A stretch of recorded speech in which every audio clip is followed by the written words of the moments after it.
2011 முதல் 2016 வரை முறைசாரா சங்கத்தில் ஒரு கட்டுக்கோப்பான பொருளாளராக பணியாற்றியவர். அவரே இந்த வெள்ளி விழாவில் வாழ்த்துகிறோம். அடுத்த தோழர் டி.ஏ. லதா அவர்கள்.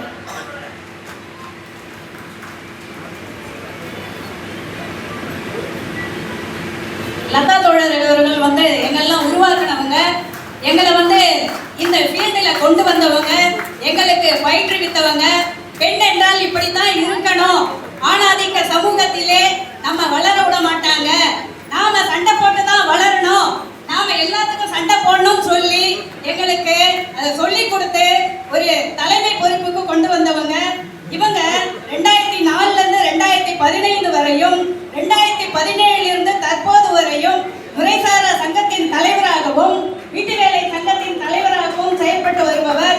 வீட்டு வேலை சங்கத்தின் 2009 இருந்து 2017 வரை பொதுச் செயலாளராகவும் செயல்பட்டவர். மூத்த தோழர் வீட்டு வேலை தொழிலாளிகளின் குறைந்தபட்ச ஊதிய குழு உறுப்பினராகவும் வீட்டு வேலை நலவாரிய உறுப்பினராகவும் செயல்பட்டவர். உழைக்கும் பெண்களை தென்சென்னையில் அணி திரட்டுவதில் சிறப்பாக செயல்பட்டவர். இன்றளவும் முறைசாரா சங்கங்களுக்கு ஆலோசனைகள் வழங்கி வழிகாட்டி வருபவர். CIT மாநில செயலாளர் பொறுப்பில் இருந்து செயல்பட்டவர் என்பதை இங்கே கூறிக்கொள்ள பெருமைப்படுகிறோம்.